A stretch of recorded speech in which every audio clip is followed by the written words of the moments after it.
기도하시겠습니다.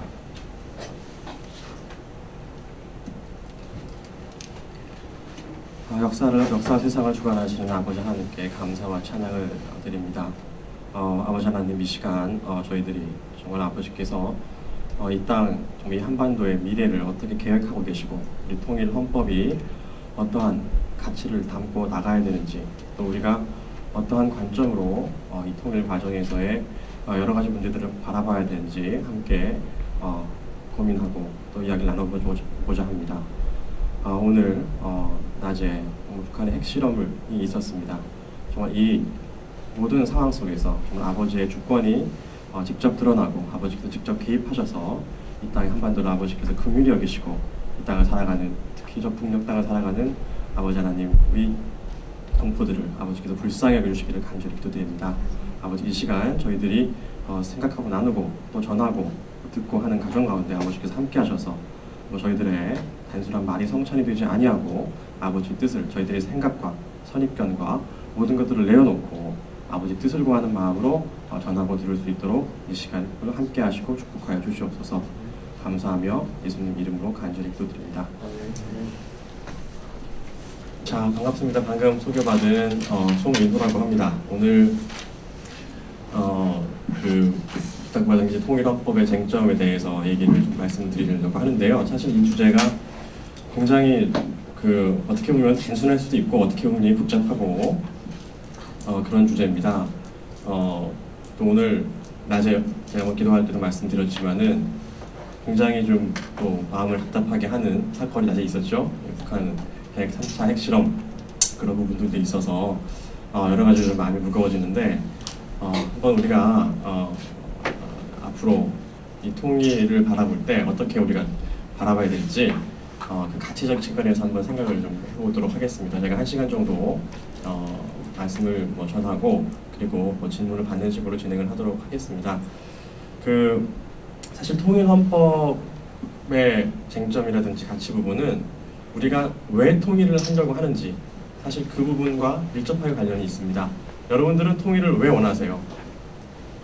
자, 우리가 왜 통일을 해야 되는가? 우리가 신앙인의 관점에서도 어떤 이유를 해줄 수 있고 또 신앙적인 얘기를 빼고 얘기해도 어떤 근거를 각자 있을 거예요. 그런데 크게 봤을 때 우리나라에서 보면은 통일을 왜 해야 하는지에 대해서 크게 두 가지 입장이 있을 것 같아요. 하나는 민족이라는 입장과 또 하나는 어떤 우리가 가치, 이 측면. 우리가 방금 말씀하신 분 같은 경우에는 어떻게 보면 가치적인 측면을 얘기하시는 거죠. 사랑이라는 가치 실현을 위해서. 이 부분이 어떻게 보면 굉장히 중요합니다. 왜냐하면 헌법이라는 것은 그 시대를 살아가는 사람들이 공감대적인 그 가치, 그 공동체 구성원의 그 공통적인 가치를 담고 있는 것이기 때문에 지금 우리가 그렇게 살아가고 있죠, 이미. 그렇기 때문에 앞으로도 마찬가지예요.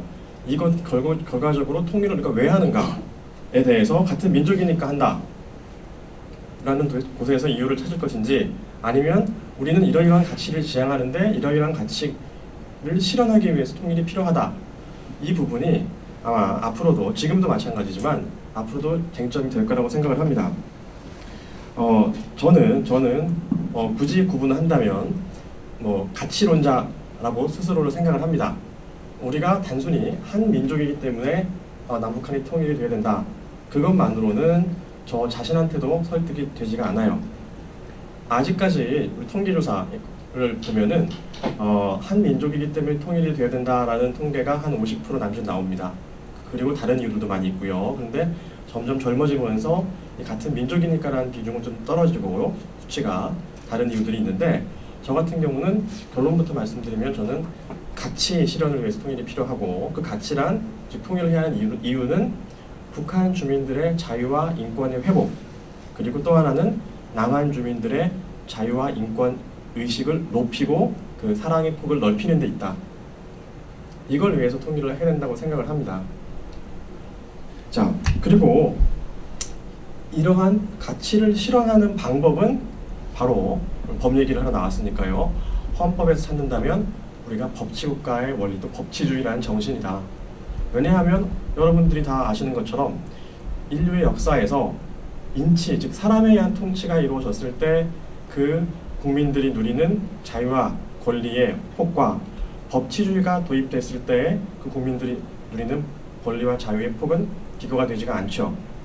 자, 우리 헌법을 보더라도 여러분, 헌법을 보면 이제 앞에 이제 뭐 총강이 있고 그 다음에 국민의 권리 의무에 대한 부분이 쭉 나옵니다. 그리고 마지막 부분은 뭐 정부, 국회, 정부, 그 다음에 이제 법원 이런 식으로 쭉 나오는데요.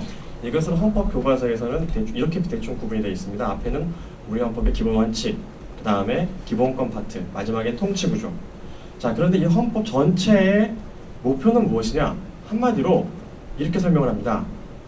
모든 통치 구조건 모든 내용은 바로 기본권을 최대한 보장하기 위해 있다. 즉 우리가 대통령제건, 뭐 의원내각제건, 뭐 정부를 어떻게 되건, 요새 지금 뭐 정부가 바뀌면서 뭐 책임총리제건, 이런 모든 논의의 목적은 무엇이냐면 국민의 기본권을 최대한 보장하기 위해서 우리가 어떠한 통치 구조를 만드는 것이 좋을 것인가에 대한 논의입니다. 이건 뭐 어느 헌법학자든지 공통적으로 동의하는 부분이고, 모든 전 세계적인 적어도 근대 헌법을 가진 국가에서는 바로 모든 목표가 무엇이냐, 헌법에 국가의 존재 이유가 무엇이냐, 그것은 국민의 권리 의무죠. 기본권 또는 인권, 우리 헌법에서는 기본권이라는 표현을 쓰게 되어 있는데요. 써있는데 이 기본권을 최대한 보장하기 위해서다. 그런데 그것을 위한 방법적인 기초가 무엇이냐? 그걸 인치하지 말고 우리 법치로 하자. 법치도 여러분이 아는 것처럼 그냥 법 만들어 놓으면 되는 것이 아니라 실질적으로 그 내용이 기본권을 보장하고 정의관념에 부합하는 것이 된다. 뭐 실질적인 법치주의, 이건 뭐 법대생은 뭐 헌법 한 번만 들으면 아는 얘기인데, 자, 결국 이렇게 우리가 생각한다면 앞으로 우리가 통일 헌법을 생각할 때도 바로 이런 가치적인 측면, 북한 주민들의 자유와 권리를 회복시키고 또 남한 주민들은 이걸 통해서 자유와 권리 의식을 제고시키고 좀 높이고 또 사랑의 의식을 더 확장시키는, 그것이 과연 우리의 통일의 목적이고 이것을 달성하기 위한 방법이 법치국가적 방법이다라는 부분까지 제가 말씀을 좀 먼저 드리겠습니다. 자, 이 부분을 말씀드리고요. 또 하나는 우리가 이제 통일의 방식에 대한 논의도 사실 필요해요. 우리가 뜬금없이 그냥 통일헌법 하면서 막 논의를 전개하면 그건 사실 그냥 우리 마음대로 얘기하는 것밖에 안 돼요. 왜냐하면 통일이라는 것이 어떤 형식으로 이루어지냐에 따라서 사실 많이 달라질 수도 있습니다. 자, 우리가 흔히 합의통일, 흡수통일 이렇게 구분을 하는데 사실 저는 그 분류에선 좀 다른 분류를 좀 하려고 해요. 자, 우리 독일 통일에 대해서 많은 사람들이 흡수통일이라고 생각을 하고 있죠. 여러분, 독일 통일이 흡수통일이라는 것은 이념적인 측면 그리고 법적인 측면에서는 흡수통일이 맞지만 그 통일을 추구한 그 주체로서의 측면에서는 단순하게 우리 흡수통일이라는 말에서의 그 흡수가 주어진 이미지로 주는 그런 단어와 좀 다른 내용이죠. 여러분 아는 것처럼 89년도에 동독 사람들이 민주화 시위를 통해 가지고 동독 정권을 붕괴시키고 새로 건립된 동독 민주 정권이 서독과 대등한 합의에 의한, 즉 조약에 의한 대표적인 두 가지 조약, 하나는 제1국가조약, 제2국가조약이라고 할 수 있는 이 두 가지 조약에 의해서 통일이 이루어졌거든요. 자, 즉 결론적으로 독일 통일도 마지막에서는 대등한 합의 통일이었어요. 협상을 통해서. 물론 주도권은 초기에는 동독 주민들이 당연히 주도를 했고 통일하자. 그 다음에 서독이 여기에 호응해서, 다만 경제적으로나 아니면 정치적으로 서독이 앞섰으니까 서독에 여러 가지 영향력은 있었겠지만 주도한 주체는 동독 사람들이었죠. 자, 그러면 우리가 앞으로 우리 남북 통일을 어떻게 일단 생각을 할 수 있는지 한번 대략적으로만 앞에 말씀을 생각을 한번 해보도록 하겠는데요. 자, 두 가지 중에 하나겠죠. 하나는 북한 정권이 급속하게 붕괴를 해가지고, 근데 급속하게 붕괴를 해가지고 우리가 생각하는 것은 급속하게 붕괴해서 우리 남한 정부가 다 북한에 올라가가지고 그대로 접수하는 이런 통일, 글쎄요, 가능할 수도 있겠죠. 하지만 실질적으로 봤을 때 우리 여러분 리비아도 그렇고 우리 재작년에 리비아 제스민 혁명, 중동을 쭉 보면은 어때요? 정권이 붕괴해도 바로 뭐가 되죠? 그 안에 어떤 세력이 정권을 잡게 돼 있어요. 완전한 무정부 상태가 돼서 다른 나라가 가서 접수한다, 이런 거는 힘들었죠. 그런 예는 사실은 20세기에는 거의 볼 수가 없었거든요. 자, 북한 지금 정권이 붕괴해도 누군가가 권력을 잡겠죠. 사람들이 살고 있는데, 그렇죠? 자, 우리는 그걸 기대하는 게 그 안에 있는 쉽게 얘기하면 뭐 민주적인 세력이 그나마 좀 정권을 잡기 바라는 것이고, 아무튼 뭔가 어떤 대한 세력이 정권을 잡게 돼 있어요. 자, 그리고 그 다음에는 그 새롭게 탄생한 정권과 남한 정부가 여러 가지 방법을 통해서 통일을 이루겠죠. 그 방법 말고는 우리가 상상하기가 쉽지가 않거든요. 물론 그 여지, 우리가 완전히 접수할 수 있다라는 여지도 우리가 생각하고는 있어야겠지만, 우리가 실질적으로는 급속한 붕괴의 경우나 아니면 북한 정권이 지금부터 점진적으로 변화할 수 있는 경우. 자, 결론적으로 뭐냐 하면, 현실적으로는 우리도 방식에 있어서는 형식적이라 하더라도 대등한 합의 통일 수밖에 없어요. 북한 정권과 조약에 의한 통일이건. 다만 그 북한 정권이 어떠한 정권이냐에 따라 다른 거지만, 하지만 역시 가치 이념적으로는 어때요?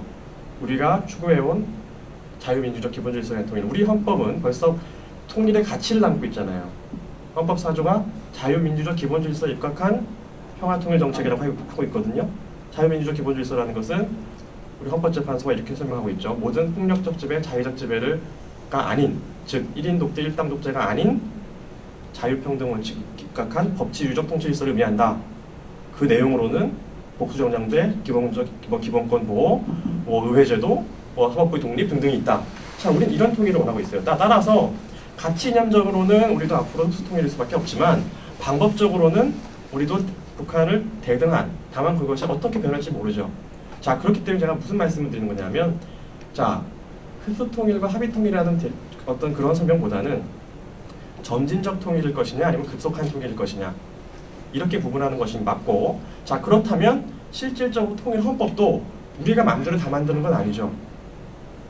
왜냐하면 제가 오늘 지금 말씀을 드릴 부분들은 결론적으로 북한과 관련이 있는 부분이기 때문에, 북한 주민들의 의사, 그 다음에 북한 주민들의 의견을 반영한 새로운 북한 정권과, 즉 협상 파트너와의 대화를 통해서, 즉 통일 조약 내지는 통일 합의서를 통해서 다시 정치적인 협상으로 나갈 수밖에 없는 부분이에요.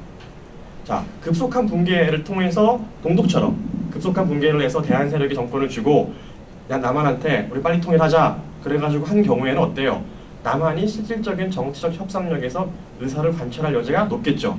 하지만 정말로 북한이 뭐 10년, 20년, 30년, 40년 조금씩 변해서 그 다음에 협상을 한다면, 그래서 그 자체적으로도 여러 가지 많이 시일도 흐르고 뭐 내부적으로도 변화한다면, 그때는 협상력에서 어때요? 대등해지겠죠. 자, 그렇기 때문에 우리가 이 관점에서도 같이 바라볼 수 있어야 됩니다. 오늘 제가 말씀드릴 얘기를. 자, 왜냐하면 통일헌법에서의 쟁점은 사실은, 여러분 통일헌법에서의 쟁점 말고 통일헌법이 어떤 내용이어야 되는가는 사실 굉장히 심플해요. 그냥 우리 헌법 내용하고 거의 비슷하게 하면 돼요. 왜? 우리 헌법이 잘 만들어져 있거든요. 기본권 보장 잘 돼 있고 다 잘 돼 있어요. 새로운 거 특별하게 생각할 필요가 없어요. 그냥 우리 헌법 적용해도 아무 문제가 없어요. 자, 그런데 통일헌법의 쟁점이라고 문제가 되고 여러 군데에서 말하고 있는 것은 바로 상대방이 북한과의 관련해서 여러 가지 문제가 있을 수 있기 때문에 그렇거든요. 사실 통일헌법의 쟁점에서 제일 중요한 문제는 사실 여러분이 아는 것처럼 불법 청산 부분이에요. 불법 청산도 특허에서 두 가지가 있죠. 하나는 우리 흔히 얘기하는 이제 우리 월남하신 분들이 땅 문서 갖고 있잖아요. 자, 그 북한에 불법적으로 몰수된 그 재산, 그 소유권의 반환 문제. 또 하나는 흔히 우리가 쉽게 얘기해서 불법 청산할 때 떠오르는 문제. 북한의 불법적인 어떤 형사적인 처벌, 북한의 어떤 불법적인 여러 가지 내부적인 우리가 얘기하는 정치공 소유문서라든지 이런 부분들을 우리가 어떻게 처리할 것인지, 이 두 가지 부분이 사실 헌법적인 쟁점도 됩니다. 그리고 또 하나는 그 다음에 중요한 것이 이제 우리가 지향해야 할 헌법적 가치, 즉 통일헌법의 1조를 어떻게 볼 것인지에 대한 부분. 또 하나는 우리 연방제 부분도 있어요. 뒤에서 설명드리겠지만 여기서의 연방제, 북한에서 얘기하고 있는 연방제가 아니라 우리가 알고 있는 그냥 연방제를 얘기해요. 미국에서 하고 있는 연방제 같이. 그래서 요새 뭐 이번 지난 대선에서 그런 얘기도 많이 있었죠. 분권형 우리 정부 체제로 가겠다. 그래서 연방제에 준하는 뭐 지방분권의 연상전에서, 자, 이런 얘기도 크게 이 네 가지가 제일 중요한 얘기고, 그 다음에도 이제 몇 가지 이슈들이 있는데 오늘은 제일 중요한 그 두 가지 부분을 먼저 말씀을 좀 드리겠습니다. 하나는 처음에는 우리 사실 그래서 이 부분이 통일헌법의 쟁점이라고 되어 있지만 통일 전 헌법 개정의 쟁점일 수도 있어요. 그러니까 통일은 나중에 북한하고 할 때 하는데 그 전에 통일을 대비해서 우리가 미리 헌법을 이렇게 개정해 놓자, 이렇게 할 수도 있고, 아니면 통일할 때 이렇게 만들어서 정리하자. 이렇게 할 수도 있어요. 그래서 이 부분은 통일 대비 헌법적 쟁점이라고 할 수도 있고, 우리 헌법을 개정하는 또는 통일 단계에서 어떻게 할 것인지에 대한 쟁점, 이렇게 두 가지가 같이 문제가 됩니다. 자, 북한 헌법에 대해서는 여러분이 북한에 대해서 많이 잘 아실 테니까 세이징 좀 하시면서 잠깐 말씀드리면, 여러분 48년 헌법부터 시작해서 48년, 또 72년, 92년, 98년, 2009년, 2010년, 2012년 이렇게 개정이 있었죠. 근데 그 중에서 제일 중요한 개정이 이제 2098년 개정과 2009년 개정인데, 98년 개정은 이제 김일성 헌법이라고 명시를 했고, 또 2012년 4월달 개정에서는 이제 김일성 김정일 헌법이다 이렇게 했는데, 여러분 아시는 것처럼 북한은 이제 헌법에서도 물론 그렇게 되어 있지만 실제로는 당의 유일사상 체계 확립 10대 원칙이 더 크게 작용을 해서 이 헌법 규정보다 오히려 상위에 있죠, 해석에서. 그건 여러분이 아실 테니까 넘어갈게요. 자, 그러면 우리 이제 봅시다. 처음에 우리 북한 국유재산의 사유화, 이렇게 정의할 수가 있어요, 몰수유한 부분을. 근데 국유재산 중에 사유화 부분 중에서 우리가 크게는 재사유화라는 말과 협의의 사유화라고 구분을 합니다. 학문적으로는 재사유화는 뭐냐면 불법적으로 몰수당한 재산을 원소유자한테 회복시키는 문제를 재사유화라고 하고, 협의 사유라는 것은 그냥 우리 사회주의 경제체제를 자본주의 시장경제체제로 바꾸기 위해서 국유 재산을 어떻게 사유화할 것인지에 대한 일반적인 부분, 꼭 불법적인 원리에 의해서 몰수당하지 않은 경우라도, 이 부분들이 이제 1989년, 90년 당시에 체제 전환 후 동국 유럽 이런 부분에서 문제가 많이 됐었어요. 자, 이 설명을 하기 전에 먼저 우리가 북한의 그 국유화 조치에 대해서 간략하게 좀 봐야 돼요. 여러분, 우리가 왜냐하면 이거 헌법적으로 쟁점이 좀 될 수가 있기 때문에 법적으로. 자, 북한의 국유화 조치는 여러분 북한 정권 수립 전에 이미 이루어졌어요. 북한 정권이 1948년 9월 9일에 수립이 됐는데, 이 국유화 조치는 46년도에 북조선인민위원회, 즉 소련 군정 이 뒤에서 있으면서 앞에 내세운 북조선인민위원회에서 국유화를 하게 됩니다. 근데 물론 국유화, 엄밀하게 말하면 국유화가 농지개혁을 한 것이죠. 그래서 여러분 아는 것처럼 그러니까 그 당시에는 국유화라는 전에 이제 무상몰수, 무상분배라는 조치를 취했죠. 여러분 잘 아는. 우리나라 농지개혁은 이제 49년도에 있었고요. 그래서 우리는 유상몰수라고 하죠. 근데 그 부분도 우리가 간단하게 살펴보면, 엄밀하게 말했을 때 이것을 무상몰수, 무상분배해서 무상분배라고 할 수 있을지는 약간 의문이 있어요. 왜냐하면 46년도에 그 무상몰수, 무상분배 조치를 취하면서 이 10년 동안 현물세를 25% 정도를 내게 했거든요. 그러니까 사실 이게 이제 그래서 학자들은 이거를 유상분배라고 봐야지 않냐 얘기도 있고, 또 하나는 무상분배라고 하지만 매매, 임대, 저당을 금지했어요. 그 얘기는 뭐예요? 여러분이 땅을 분배받았는데 팔 수 없고 담보도 설정할 수 없고 임대도 할 수 없으면 여러분이 할 수 있는 것은 사용 수익밖에 안 되는 거예요. 그런 다음에 현물세를 25% 내게 한다는 것은 이걸 이렇게 평가도 해요. 개인 지주제에서 국가 지주제로 바뀐 것에 불과하다. 사실 이제 그런 부분들이 있거든요. 자, 이런 식으로 46년도에 몰수를 합니다. 자, 이게 이제 불법적인 몰수라는 게 쟁점이 되는데, 근데 문제는 시기가 중요해요. 46년. 자, 우리나라 헌법이 언제죠? 개정된 게?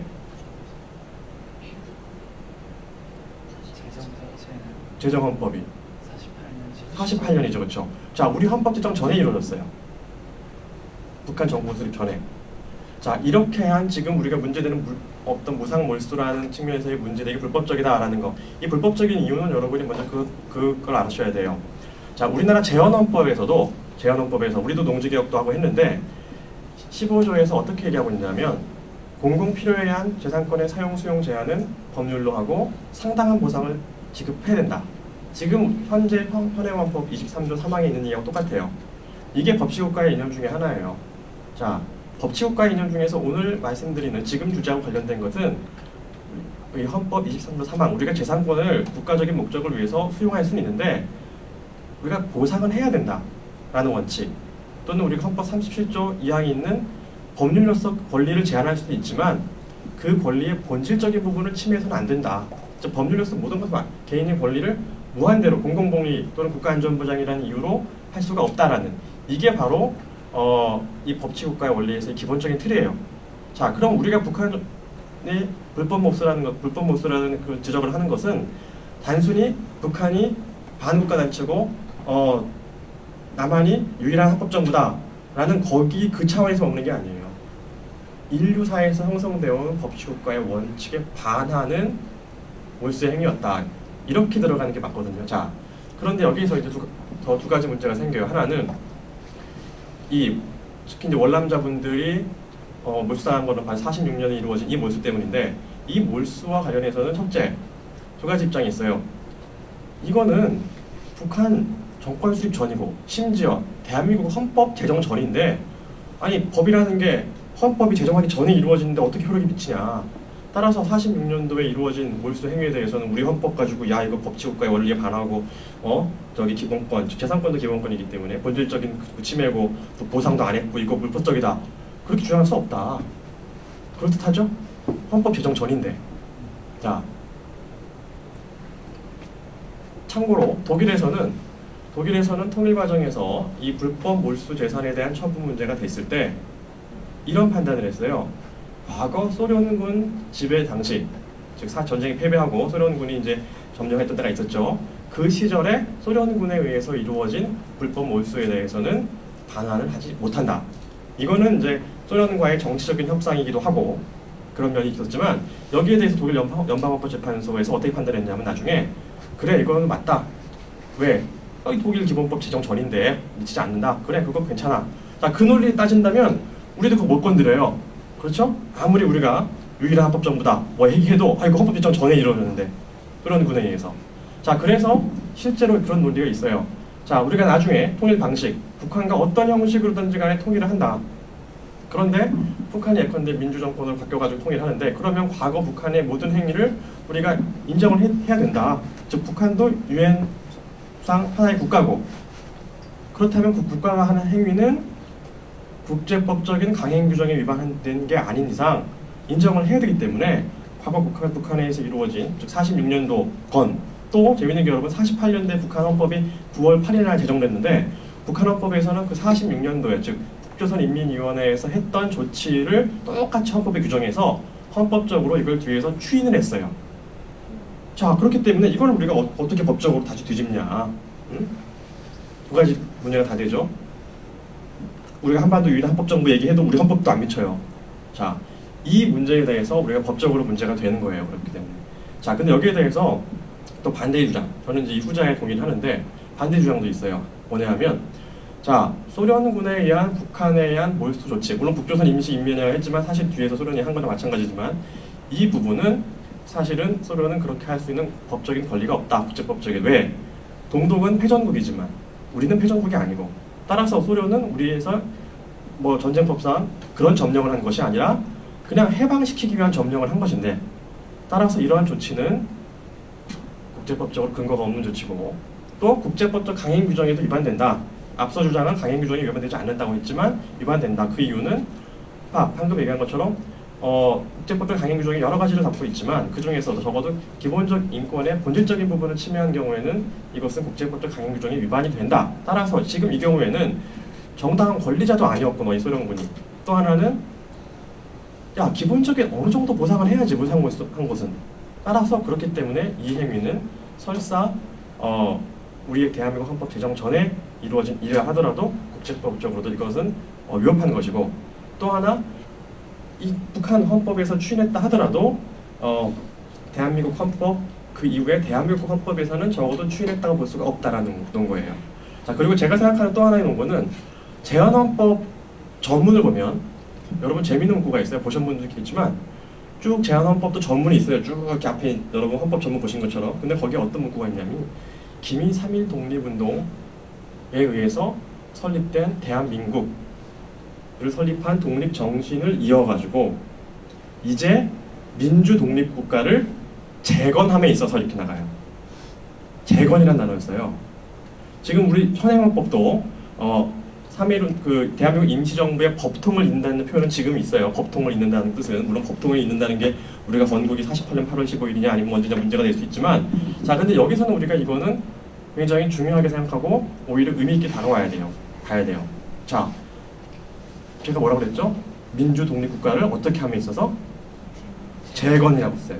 자, 48년 8월 15일 날, 저 17월 17일 날 헌법 만들면서 우리가 지금 민주 독립국가를 새롭게 건국하는 게 아니라 재건한다. 그럼 뭐예요? 이미 3.1운동 그때 그 직후에 다 우리 있었다. 자, 그러면 어떻게 가요? 아까 얘기한 우리 재헌헌법 전에 이루어진 게 아니라 우리 헌법 정신은 이미 1919년 3월 1일부터 3월 1일 3.1운동 때 또 그 직후에 건립된 임시정부에서 내세웠던 우리 법치국가의 그 이념들 그거 다 이어지는 거다. 그러면 야 46년도에 우리나라 땅에서 이루어진 소련군의 행위는 우리 헌법 정신에 반한다. 설명이 되죠. 자, 이런 부분들이 우리가 좀 주의 깊게 봐야 된다고 생각을 하고, 저는 그래서 이런 제가 말씀드린 이런 원고 때문에 우리 46년 소련군에 의한, 사실상 소련군에 의한 불법 몰수의 불법성을 우리가 불법적이라고 헌법적으로 또 국제법적으로 통과할 수 있다. 이 부분들이 여러분 법적으로는 되게 중요해요. 왜? 실제로 제가 말씀드린 것은 학자들이 논문 쓰고 하면 대립되는 부분이거든요. 그래서 제가 앞에 말씀드린 것처럼 이거는 괜찮다라고 보는 학자들도 많이 있어요. 논거들을 되는 거거든요. 근데 제가 이제 생각해낸 논거 중에 하나는 마지막 말씀드린 재건이라는 부분을 우리가 좀 포인트를 삼아야 된다. 그래서 오히려 우리는 그렇게 보는 게 사실은 여러 가지 좋습니다. 왜냐하면 그렇지 않으면 일제시대 때 우리는 어떻게 보면 정말로 국가가 단절됐다라는 느낌을 주거든요. 근데 그렇지 않게 하는 것이 사실은 우리 대한민국의 정통성과 또 그 가치 측면, 제가 다시 한번 마지막에 말씀드리겠지만 그 가치 측면이 굉장히 중요해요. 여러분 역사를 보더라도 조선시대, 고려시대 각각 어때요? 새로운 나라가 건설되는 시기에는 국가 체제에서의 단순히 권력자가 바뀐 게 아니죠. 뭐죠? 그 가치체계가 바뀌었어요. 국가에. 조선시대로 넘어오면서 유교적 가치체계가 바뀌었고, 그러면 그 시대가 다 끝나고 우리 근대국가 형립에 있어서 뭐예요? 우리나라가 취한 가치는 민주주의라는 가치체계였어요. 근데 그걸 우리가 임시정부에서 이미 선포를 한 거였고, 근데 민주주의, 법치주의라는 이 양대축의 가치체계, 그리고 이거에 바로 이거를 따라가는 나라가 민족사적 정통성이 있는 나라고, 이걸 따라가지 않는 나라가 없는 나라거든요. 그냥 막연한 민족이라는 말은 제가 안 좋아하지만 이 가치라는 측면은 굉장히 중요한 가치예요. 자, 그런 면에서 일단은 이 부분에 대한 불법성도 우리가 충분히 인정할 수가 있다. 그리고 그 이후에 이렇게 사실상 제가 아까 말씀드린 것처럼 46년도에는 몰수를 한 다음에 분배를 좀 해서 사실 약간의 형식적이나마 권리를 줬어요, 소유권을. 그러다가 이제 54년부터 58년 사이에 4년 동안 본격적으로 북한에서 이제 협동농장화 하면서 또 한 번의 몰수 조치가 있어요. 자, 근데 여기서 우리가 또 하나 기억할 게 있어요, 여러분. 우리가 흔히 북한 불법 몰수 재산 반환 문제, 땅 문제 얘기하면 월남하신 분들만 얘기를 하는데, 제가 말씀드린 것처럼 일단 북한이 형식적으로라도 소유권을 줬었죠. 분배를 했어요. 5정도씩 나눠가지고. 그런 다음에 54년부터 58년까지 다시 협동농장 한다고 해서 다시 회수를 했거든요. 자, 그러면 어때요? 여러분, 북한 주민들도 몰수당한 피해자라면 피해자고 나중에 내 소유권을 달라고 할 수 있는 권리자죠. 이 부분도 우리가 놓치면 안 돼요. 단순히 그냥 북한에서 뺏기고 넘어오신 우리 어르신들의 문제 이렇게 보면은 그건 굉장히 우리만 바라보는 입장이고, 북한 주민들도 거의 사실 굉장히 많을 수겠죠. 그러면 또 우리가 만약에 뒤에 말씀드리는 이 재사유와 방안에 대해를 논할 때 이 부분도 고려를 꼭 해야 되는 문제예요. 자, 그러면 이 상황에서 이제 실제 나중에 통일 과정에서 재사유화를 어떻게 할 것인지에 대해서 견해가 많이 대립이 되고 있어요. 자, 이 견해 대립되는 부분이 결국 어떻게 이어지냐면 통일 전 헌법 개정에서 또는 통일치의 헌법에서 이 부분을 명시적으로 처리해서 한편에서는 북한 주민들 전체의 공유로 한다라는 조항을 집어넣자. 그래서 아예 월남자들의 반환 문제 이런 거 하지 않도록 하자, 이런 얘기들까지 있는 거거든요. 자, 그런 요거는 이제 법적인 정리 문제고, 그럼 구체적인 방안에서는 몇 가지 견해들이 갈리는데, 하나는 여러분 아시는 것처럼 이거는 그러면 기본적으로 이렇게 법치국가의 원리에 반하고 한다면, 또 재산권, 또 기본권을 기본적으로 원질적으로 침해한 거라면 원소유자한테 반환해주는 게 맞지 않냐라는 논리죠. 어떻게 보면 가장 법치국가의 원칙에는 부합하는 거죠. 실제로 동서독은 통일 과정에서 이 동소독 간의 그 공동성명을 통해서 미해결 재산 문제에 관한 공동성명을 통해서 원소유자에 대한 반환 원칙을 선포했어요. 그리고 이것을 통일조약에서도 집어넣고 41조에서 그래서 이 반환 원칙을 법치국가적 관점에서 선포를 하고 철회를 했어요. 그런데 그 인근 나라들, 뭐 헝가리나 이런 나라들 다 달라요. 러시아 같은 경우에는 반환 문제는 아예 거론도 안 됐고, 헝가리 같은 경우에는 반환 대신에 보상 원칙으로 처리했어요. 반환은 그렇고 왜 반환하게 되면 여러분이 딱 떠오르는 것처럼 그 정의 관점에 부합하는데 현실적으로 너무 어려울 것 같지 않아요? 너무 오래전 일이고 아까 얘기한 것처럼 남한의 월남한 사람들뿐만 아니라 아니 따지고 보면 북한 주민들도 반환해 뺏긴 사람이라. 실제 독일에서는 수백만 건의 소송이 발생했어요. 내 땅이다 돌려달라. 그러다 보니까 어떻게 돼요? 북한 주민들 입장에서는 아니 가만히 살고 있는데 이 내 땅을 뭐 남한 사람들이 돌려달라고 한다면 생활 관계가 너무 불안정해질 수가 있는 거죠. 그렇기 때문에 여러 가지 정책적으로 이것은 좀 적절하지가 않다. 특히 북한은 우리는 등기가 돼 있지만 북한은 등기제도가 이제 없어져서 땅이 특정이 안 돼요. 토지 대장 이런 것도 없어져서. 그렇기 때문에 지금 뭐 예컨대 월남하신 분들이 땅 문서도 갖고 오신 분도 많이 있고 또 뭐 일본이나 이런데 뭐 옛날 해방 전 또 해방 직후 뭐 토지 대장 등기부등본 이런 건 남아 있지만 그 이후 시간이 벌써 한 70년 가까이 지났기 때문에 이 부분이 일치하지 않는 수가 많이 있죠. 딱 그러면 특정이 안 되면 반환 청구할 수가 없는 부분이거든요. 따라서 이 반환 청구 부분은 이 법치국가적 어떤 정당성에도 불구하고 현실적으로는 많이 좀 어려운 부분이 있는 게 현실이에요. 그리고 실제로 그렇게 취했던 독일 같은 경우에는 동독에는 등기지라고 남아 있었고, 근데 그럼에도 불구하고 법적 분쟁이 많이 일어나서 굉장히 힘들어졌고 또 하나의 문제점이 이것은 이제 불법 몰수 재산에 해당하는 얘기는 아니고 엄밀하게 이 협의의 사유화, 즉 북한의 어떤 국 공유 재산을 어떻게 사유화할 것인지에 대한 다 포괄적으로 적용되는 문제인데, 여러분 통일 이후에 현실적으로 말씀드릴 때 가장 문제는 얼마나 빨리 북한 지역을 경제적으로 재건할지 문제예요. 그러려면 결국 기업들이 투자가 들어가야 되는데 땅 소유권 관계가 불명확하면 기업들이 투자가 안 들어가죠. 따라서 그런 등등 문제 때문에 원소유자에 대한 반환 문제는 우리가 좀 여러 가지 좀 이건 좀 회의적이지 않냐, 좀 힘들지 않냐 이런 얘기들이 있어요. 그 다음에는 이제 보상. 자, 그러면 우리도 현실적으로 이 사람들한테 다 이걸 그대로 땅을 넘겨준다는 것은 좀 힘들다면 독일처럼 그 헝가리나 이런 나라들처럼 보상을 해주자 이런 얘기들도 있어요. 물론 보상하게 된 문제점은 어느 정도 법치국가적 정의의 원칙에 부합하지만 현실적으로 보상 재원 마련이 좀 힘들 수 있겠죠. 지금 남한에 월남하신 사람들도 북한 주민들 다 사실관계 확인해가지고 또 어느 정도씩 돈을 준다면 그 돈을 줄 때 보상의 기준을 어떻게 할 것이냐. 뭐 그거를 뭐 시가로 한다면 뭐 엄청난 돈이 들 테고. 자, 이런 부분들이 문제가 있는데 여기에 대한 또 많은 또 방안들도 있어요. 그런데 현금으로 주지 말고 보상 증서로 주고 뭐 권리만 주게 하거나 아니면은 뭐 거치식 10년 거치 몇 년 분할로 주거나 아니면 또 상징적인 액수만 주자. 그래서 독일 같은 경우에는 아까 말씀드린 것처럼 소련군 점령 당시에는 반환을 안 해주는 대신에 보상 원칙을 세워서 보상을 해주는데 액수가 굉장히 적었어요. 하지만 그래도 뭔가 원칙을 세운다라는 그런 의미는 있었고, 그래서 이런 부분도 우리가 한번 생각해 볼 필요가 있는데, 자, 또 하나의 이유는 이런 거 복잡하니까 우리 다시 재국유화를 하자. 자, 재국유화라는 말이 있는 것처럼 지금 북한은 이미 국유인데 재라는 건 뭐냐면 일단 지금 북한이 하고 있는 거는 법적으로 무시하고 기존에 그렇다면 어때요? 무시하면 지금 소유권이 다 있는 거죠, 개인들한테. 그런데 그걸 통일 직후에 재국유화 선언을 해서 다시 국가의 소유를 다 돌린 다음에 통일 한국의 국가의 소유로 돌린 다음에 그냥 이거를 재소유화는 하지 말고 그냥 뭐 기업들한테 팔고 또는 좀 북한 주민들한테 좀 땅 나눠주고 우리나라 해방 직후에 농지개혁 했듯이 좀 토지 나눠주고 이렇게 처리하자.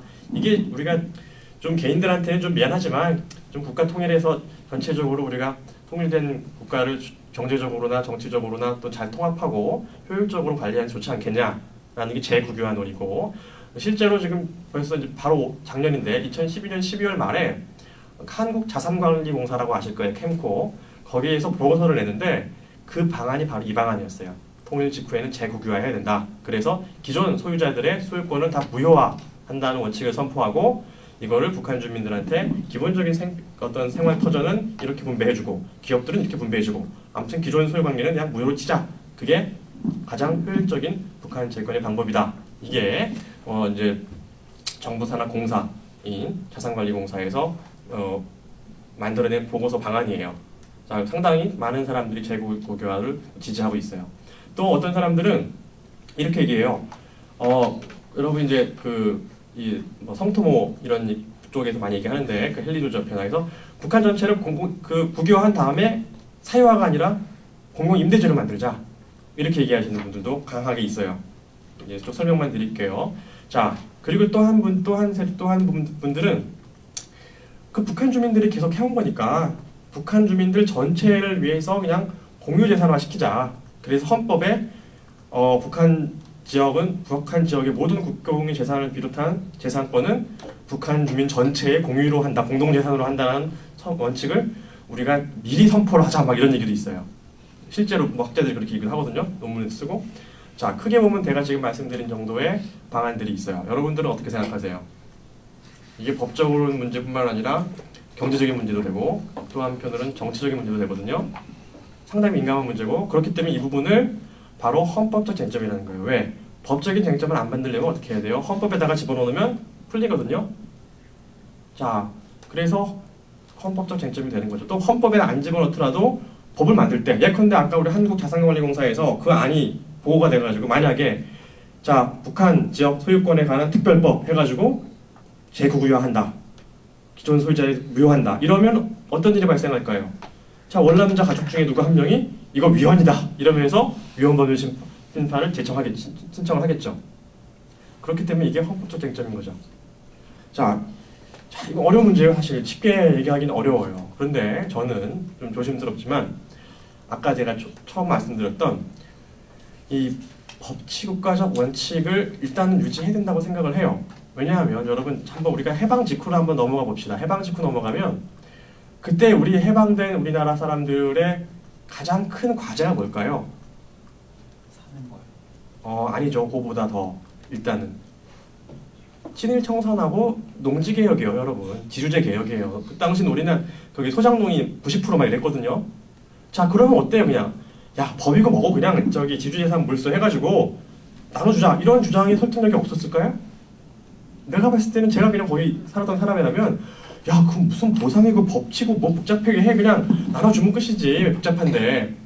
자, 그런데 그렇게 여러분 정말로 지금보다 훨씬 더 복잡하고 정말 일제로부터 해방된 그 복잡한 상황 속에서 우리 건국 세력들이 내렸던 결론은 뭐예요? 아까 얘기한 것처럼 법치적 해결이었어요. 그래서 물론 모든 사람이 다 알고 있지는 않았겠지만 그 당시 우리 독일의 법사상, 또 아무튼 유럽의 법사상, 또 미국의 법사상, 아 그래, 우리가 아무리 지주제를 철폐라는 정말 이 엄청난 수건 사업을 하더라도 야, 재산권을 그냥 마구 몰수하면 안 되지, 무상 몰수하면 안 되지, 보상을 해야지, 어느 정도는 보상해야지. 그래서 우리 그때 다 보상을 했거든요, 지주들한테. 근데 이제 보상 금액이 그렇게 높진 않았고, 그러니까 이제 보상 절차 전에 지주들이 다 팔았죠. 그런 식으로 막 사유가 되고 막 그랬거든요. 자, 그런 상황 속에서 우리는 법치주의적 정책을 취했어요. 해방 직후라는 그런 상황 속에서도. 자, 그렇다면 우리가 이 남북한 통일이라는 새로운, 정말 어떻게 보면 새로운 나라를 건설하는 것 같은 비슷한 상황에서도 우리가 일단 취해야 될 상황은 법치국가적인 원리를 유지한다는 전제에서 출발을 해야겠죠. 이게 뒤에 또 다른 불법 청산인 북한의 어떤 인권 침해적 행위를 한 사람들에 대한 처벌에서 똑같이 나와요. 같이 문제가 되는 거예요. 자, 그런데 그렇기 때문에 저는 기본적으로 이걸 그냥 아무런 보상 없이 국유화하는 것은 문제가 있다. 저는 정책적으로는 제국가 정책이 맞는 것 같아요. 이거를 국가에 총체적으로 관리를 해줘야 되지. 사실 이걸 반환을 다 하게 하고 하면 너무 복잡해지기 때문에. 하지만 재국유화를 한다면 이 재국유화가 뭐예요? 아까 제가 말씀드린 것처럼 결국 뭐예요? 몰수하고 똑같은 거잖아요, 그렇죠?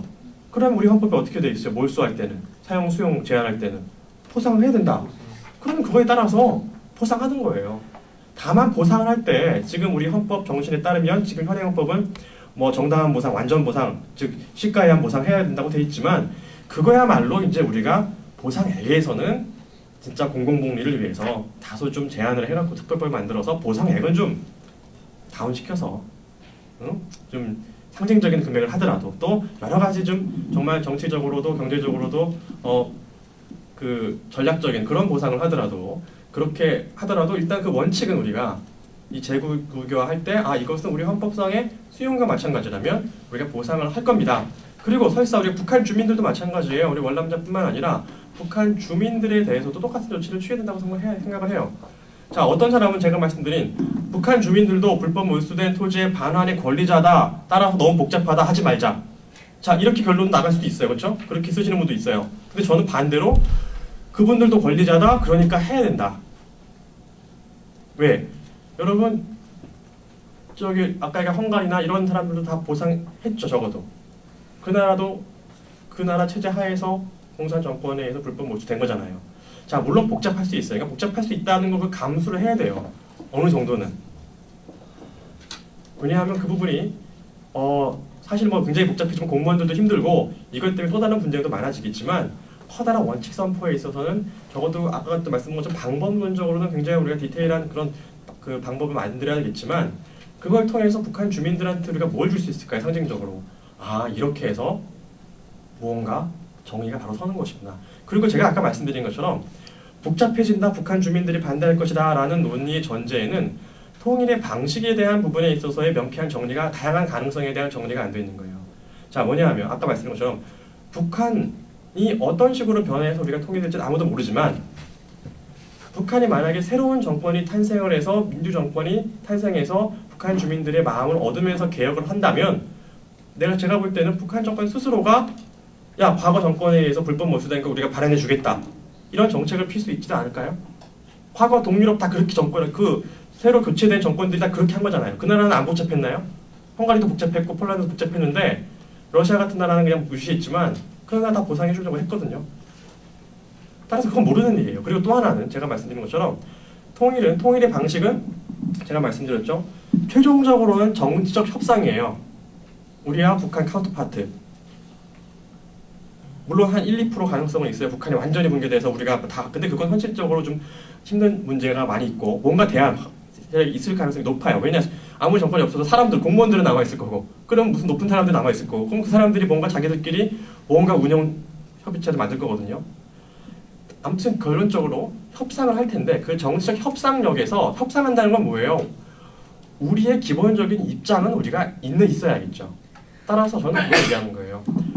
정치적인 협상 과정에서 이게 다 관철이 안 될 수 있어요. 야, 우리가 법치국가적으로 이렇게 해서 좀 협상을 해야 되지 않겠냐. 이거 좀 잘못된 거 아니냐. 옛날 얘기긴 하지만 우리 이렇게 해서 돈 좀 낮더라도 보상을 해주고 하자. 그럴 때 북한 측에서 그건 그렇다. 너무 좀 그렇다. 옛날 일인데. 제가 지금 얘기하는 북한 정권은 이제 개혁되고 민주화된 정권을 얘기하는 거예요. 그렇게 나오면 어떡할 거예요? 우리가. 그거 안 해지면 통일 안 해. 이렇게 할 수 없잖아요. 동독처럼 북한이 자유선거가 돼가지고 이제 새로 정당성을 부여받은 정권이 만들어졌는데 자 이제 통일해봅시다 했는데 우리가 야 옛날에 불법 청산 그거 어떻게 할래 그러는데 야 그건 넘어가자 그러면 뭐 넘어갈 수도 있어요 사실은. 하지만 저는 그걸 미리 생각해가지고 이 논의를 하지 않거나 이건 무의미하다 그냥 이건 그냥 없던 걸로 처리하는 게 맞아 복잡한데 이렇게 해서는 안 된다는 거죠. 우리는 적어도 그것이 오히려 이 법치국가 원칙이 무엇이라는 것에 대한 북한 측에 대한 설명과 교육 효과도 있는 거거든요. 따라서 정치적인 협상이 될 땐 되더라도 우리는 이러한 원칙이 있다라는 원칙을 세워둘 필요가 있는 거죠. 자, 그런 면에서 우선적으로 재산권 부분에 대한 부분은 이 정도로 불법 청산 부분이 정리가 될 수가 있고 자, 그 다음에는 이제 협의의 불법 청산이라고 볼 수 있는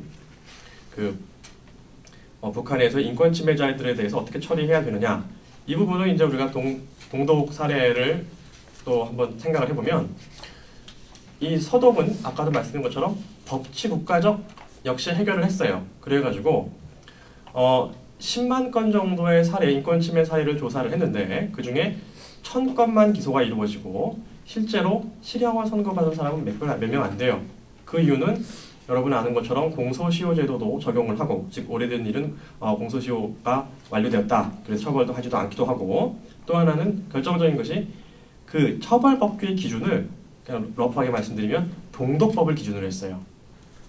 여러분 아무리 독재국가라 하더라도 자기 해당 국민들에 대한 인권 유린을 법적으로 해도 된다. 이런 법을 가지고 있는 나라는 없어요. 북한도 지금 정치범 수용소 이렇게 있지만 뭐 북한 형법, 형사소법 보면 우리보다는 많이 좀 떨어지긴 하지만 나름 뭐 변호인도 있고 뭐 좀 있어요. 자, 그렇기 때문에 서독은 어떻게 취했냐면, 야, 너희들이 우리가 이거를 정치적 탄압이라고 하지 않으려면 니네 나라 법, 동독법에 따라서도 이러이러한 행위들은 하면 안 되는 거 아니었냐? 할 말 없지. 자, 그럼 니네 법을 가지고 우리가 처벌을 할게. 이렇게 조사를 한 거예요. 굉장히 참 법적인 사람들이죠.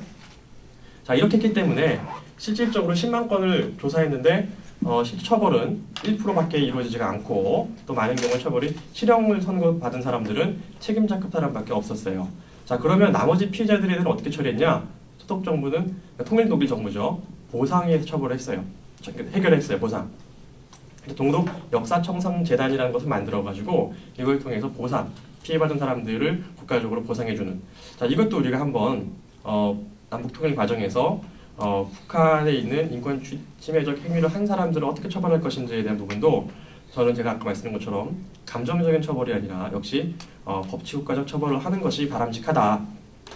다만 여기에 대해서 이제 분명히 앞으로 통일 과정에서 이런 논의는 분명히 있을 거예요. 통일되는 마당에 화해와 용서를 해야 되니까 덮고 가자라는 얘기를 하는 사람들도 분명히 있을 거예요. 이 동서독 통일 당시에도 그렇게 얘기하는 사람도 있었거든요.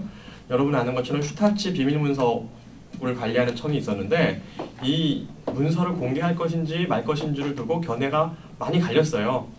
그래서 서독에서 오히려 견해가 갈렸어요. 그래서 공개를 하면 안 된다. 공개하면 누가 이제 슈타치의 비밀 뭐 정보원이었는지 한마디로 간첩이었는지 다 나온다. 그러니까 이거를 공개하면 너무 혼란이 커지니까 공개하지 말아야 된다라는 의견도 있었고, 공개를 해야 된다는 의견도 있었는데 사실 동독 주민들이 이걸 공개하자는 의견이 더 강했어요. 그래서 뭐 내문서에 대한 권리는 나에게 있다 뭐 이런 시위도 하고 그런 원칙 내세우면서, 그래서 이제 이 문서가 공개가 됐었고, 이 공개가 됐으니까 이것도 이제 어떻게 보면은 서독의 어떤 내부에 있는 불법 청산의 기회도 된 거죠. 자, 이걸 덮은 나라들도 많이 있었어요, 동유럽에서. 그런데 결론적으로 이렇게 평가를 해요. 독일에서는 이 문서들을 오히려 정치적인 혼란을 줄여줬다. 즉 단기적으로는 좀 혼란스러웠을지 모르지만 장기적으로는 오히려 혼란을 빨리 해소시키는 데 도움이 되었다. 왜냐하면 어때요 여러분? 비밀이라는 게 있으면 어떻게 되죠?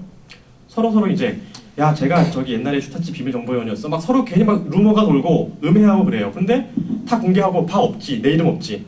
제 이름 있네. 깔끔하거든요.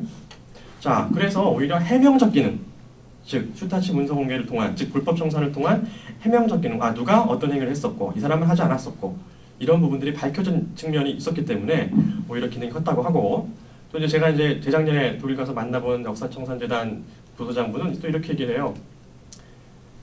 나중에 청년들이 물었을 때 어떻게 대답하겠는가, 이 불법 청산하지 않으면. 우리나라도 어때요? 친일 청산 부분이 뭔가 명확하지가 않으니까 우리가 여러분 청산이라는 거 할 때 사람들을 처벌하자라는 개념도 있지만 그거보다 더 우리가 더 목적을 둬야 되는 건 뭐죠? 진실을 밝히는 거거든요. 그래서 남아공 같은 경우는 진실과 화해위원회 있잖아요. 자, 그 정도라도 했으면 그 부분이 지금 60년, 70년 지나면서 계속 우리의 발목을 잡지 않았겠죠. 마찬가지라고 생각해요. 남북 통일 과정에서도 우리가 상상을 뛰어넘는 그러한 행위들이 있었던 북한에서의 그 인권 유린 실태를 우리가 조사는 최소한 해야 된다. 하지만 처벌은 우리가 그동안 확립해온 국가적 원칙에 따라서 처리를 해야 된다. 그래서 설사 어떤 사람들, 가해자들이 빠져나가더라도 공소시효가 지났다. 그건 우리가 법치국가적 원칙을 통해서 감수하되 조사는 해야 된다. 여러분 이제 독일 같은 나라들은 여기 유타치 그 문서를 공개하는 그 청을 담당했던 사람이 지금 작년에 독일 연방 대통령이 된 요아킴 가옥이라는 목사예요. 사실 뭐 독일 통일 얘기만 해도 한참 되는데, 자, 그렇기 때문에 불법 청산 부분에 대해서도 크게 법치국가적 관점에서 조사는 하되 처벌은 뭐 예컨대 북한의 법체계에 비추어서도 인정되지 않았던, 용인되지 않은 행위를 한 경우에는 처벌한다. 뭐 이런 원칙들 한번 생각해 볼 수가 있겠죠. 그 부분에 대해서 디테일한 부분은 또 논의를 해야겠지만, 자, 이제 이 두 가지 말씀드렸고요. 그 다음에 이제 또 문제가 되는 것이 연방제 부분이에요. 연방제 부분. 자, 이거는 이제 오히려 앞에 제가 말씀드린 두 논의보다도 더 활발하게 논의가 많이 되고 있어요. 자, 무슨 얘기냐면 어떤 분들이 이렇게 주장해요. 통일되기 전에 헌법 1조를 바꾸자. 어떻게? 대한민국은 연방공화국이다. 그래가지고 서울특별시, 경기도, 강원도 등의 연방으로 구성된다. 이렇게 해놓고 나중에 통일 과정에서 북한의 그 평안북도들이 가입한다. 이게 뭐냐 하면 서독, 동서독 통일식으로 하자라는 거죠.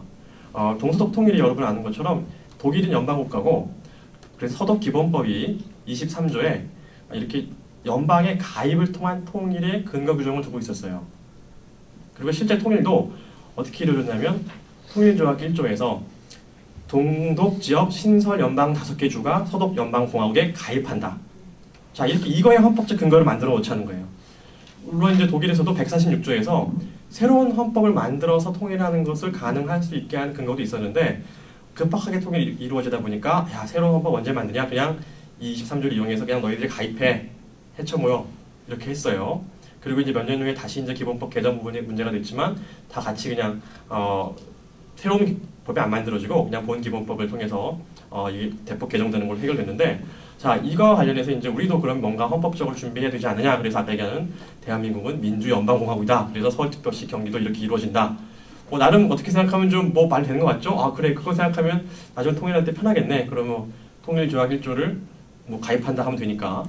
자, 그래서 연방제의 논의가 상당히 활발하고 헌법학자분들 중에서는 굉장히 강하게 주장하시는 분들 많이 있어요. 우리나라 지방분권을 차원을 넘어서서 아예 더 지방자치단체에 권한을 많이 주자.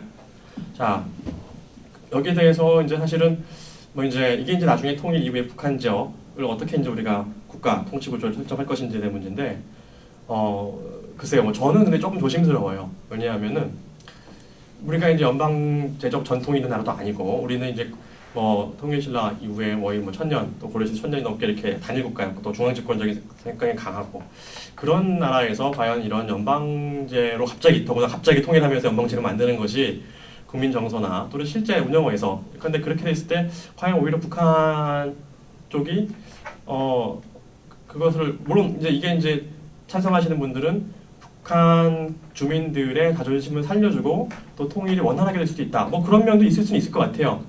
그런데 과연 그것이 실질적인 남북이 하나 되는데 긍정적으로 작용할 것인지에 대해서는 저는 일단은 좀 회의적이고 또 하나의 논의는 이런 논의가 있어요.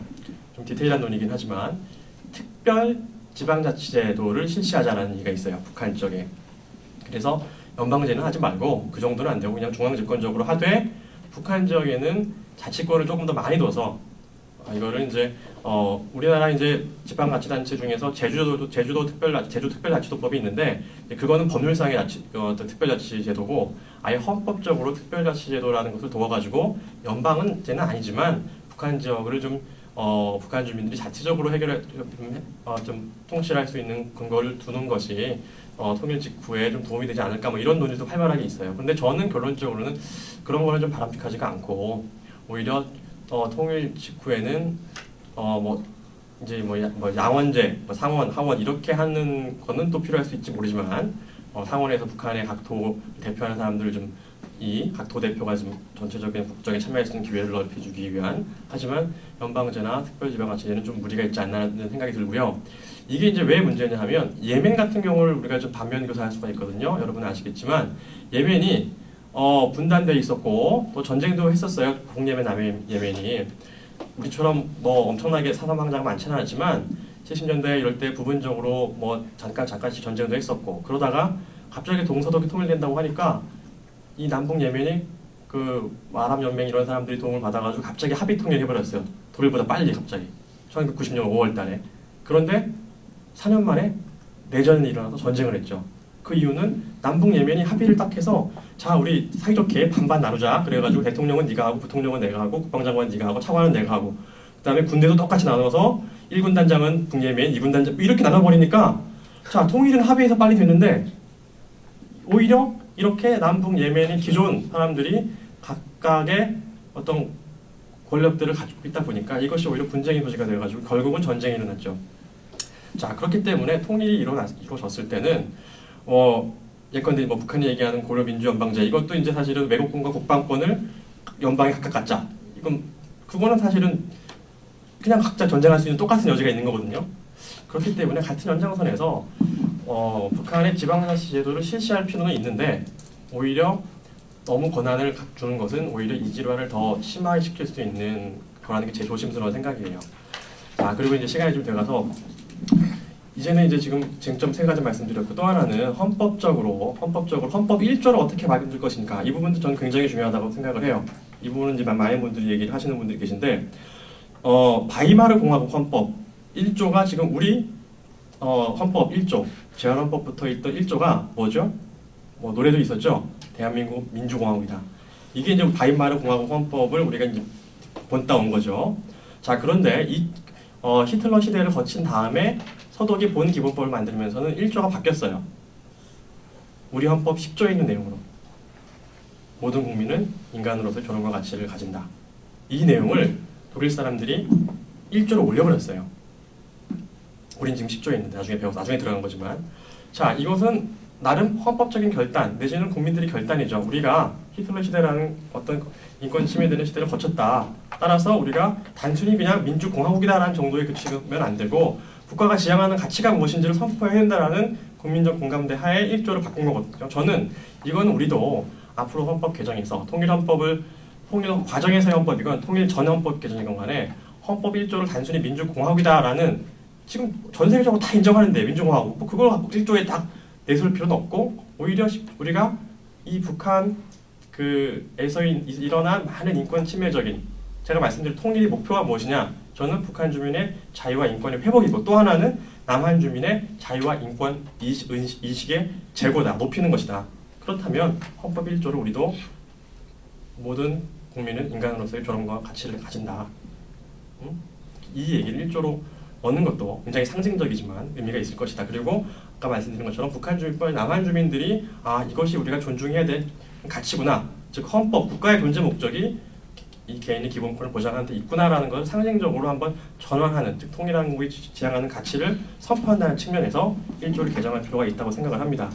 그래서 이 외에도 사실 뭐 여러 가지 쟁점들이 있어요. 아까 말씀드린 것처럼 통일조약이나 통일합의서를 가능하게 하는 그 헌법적 근거를 미리 만들어 놓자, 헌법 개정 전에. 왜냐하면 우리가 아까 말씀드린 것처럼 통일조약과 통일합의, 아무튼 뭔가 이렇게 문서를 통해서 통일이 될 텐데, 이 부분을 지금 현행 헌법상으로는 그냥 조약은 법률적 효력밖에 없는데, 이렇게 하지 말고 차라리 통일조약은 또는 통일합의서는 헌법적 효력을 갖는다, 뭐 이런 조항을 헌법 개정 전에 미리 만들어 놔서 나중에 북한과의 통일의 어떤 방법적인 어떤 준비를 좀 하자라는 얘기도 있고, 그리고 아까 제가 말씀드린 것처럼 뭐 양원제를 할 것인지 뭐 등등 뭐 이런 여러 가지 논의들은 부수적으로 있는데, 제가 볼 때 가장 중요한 논의는 재산권의 사유화, 몰수재산의 사유화 부분, 불법 청산 부분, 그다음에 헌법제, 연방제, 그다음에 인권, 이런 부분들이 크게 쟁점이 될 거예요. 나머지 부분들은 사실은 제가 아까 말씀드린 것처럼 우리 헌법 체제를 사실은 그대로 따도 큰 문제가 없어요.